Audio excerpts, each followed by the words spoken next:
दुनिया में मना है 8वां अंतर्राष्ट्रीय योग दिवस। योग दिवस पर देश भर में कई कार्यक्रमों का आयोजन हुआ। कर्नाटक के मैसूर पैलेस पहुंचे थे प्रधानमंत्री मोदी और वहां पर योग किया।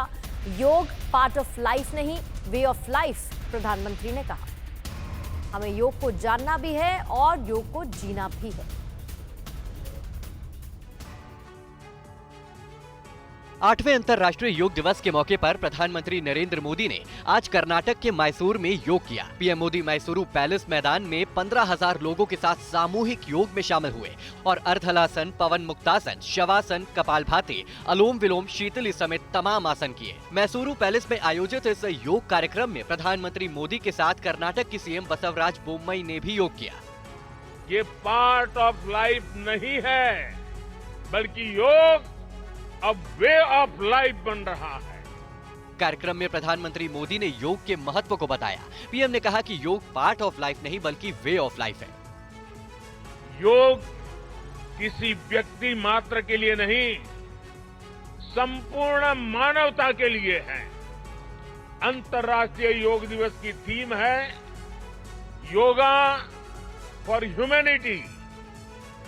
विश्व शांति के लिए योग कितना जरूरी है, प्रधानमंत्री मोदी ने ये भी बताया। पीएम ने कहा कि योग देश और द्वीप से ऊपर है, योग विश्व में शांति लाता है।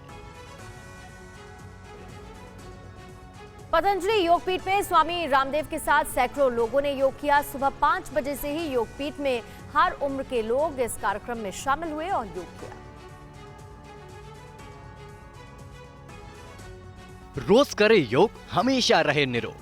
योग को घर घर तक पहुंचाने वाले, योगासन का देश विदेश में प्रचार करने वाले दुनिया के सबसे बड़े योग गुरु बाबा रामदेव ने अंतर्राष्ट्रीय योग दिवस के मौके पर हरिद्वार के पतंजलि योग पीठ में योग किया। सुबह 5 बजे से ही बाबा रामदेव के साथ बड़ी संख्या में लोगों ने योगासन किया। इस दौरान बाबा रामदेव ने अलग अलग योग कर लोगों को सदा निरोग रहने का संदेश दिया। साथ ही योग गुरु ने योग को राजनैतिक और धार्मिक रंग देने की साजिश करने वालों को भी बड़ी नसीहत दी।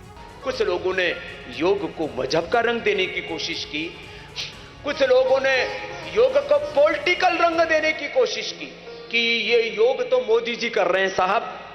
अरे योग तो जवाहरलाल नेहरू जी भी करते थे, इंदिरा जी भी करती थी, सोनिया जी भी करती हैं। पतंजलि योग पीठ की ओर से इस बार बड़ी तैयारी की गई। पतंजलि योग पीठ ने देश के 500 जिलों के 5000 तहसीलों में योग कार्यक्रम का आयोजन किया, जहां करीब 25 करोड़ लोगों को योग सिखाया गया। योग के जरिए उन्हें शारीरिक और मानसिक एकाग्रता के साथ बीमारियों से मुक्ति का मार्ग दिखाया गया। और जीवन में निरोग रहने के लिए योग करना कितना जरूरी है, ये जानने के लिए हमारी संवाददाता सुरभि शर्मा की रिपोर्ट। मैं देख रही हूँ ये 6 साल से लेकर 10 साल के बच्चे हैं। अब हैरानी इस बात की है कि जब मैंने इनसे बात करी तो योग को लेकर इनकी जानकारी इतनी ज़्यादा है और इनकी दिलचस्पी इतनी ज़्यादा है कि ये एक भी दिन अगर योग ना करें तो इन्हें सब कुछ अधूरा लगता है। मैंने और भी जानने की कोशिश करी कब कब योगा होता है, तो यकीन मानिए सुबह 4 बजे का ऐसा वक्त होता है जब बड़े बच्चे जो 10 साल से बड़े हैं वो योग करने के लिए इसी तरह मैदान में आ जाते हैं। और ये छोटे बच्चे जिनकी उम्र यहाँ 6 साल से 10 साल के बीच है, वो सुबह 6 बजे इसी तरह से योग क्रियाएं करना शुरू कर देते हैं। तो ये नन्हे नन्हे बच्चे हैं जो एक ऐसी जगह पर आ जाते हैं जहां धूप की खलल इनके योग में ना पड़े। क्योंकि बच्चे हैं इसलिए कोशिश ये करते हैं कि लगातार 1 घंटा तो ज़रूर करें, उससे ज़्यादा नहीं। लेकिन अब योग इंटरनेशनल योग डे का मौका है तो उत्साह इन सब में इतना ज़्यादा है कि कार्यक्रम से अगर बड़े बच्चे उठ भी गए हैं तो भी ये नन्हे नन्हे बच्चे यहाँ से अब हटना नहीं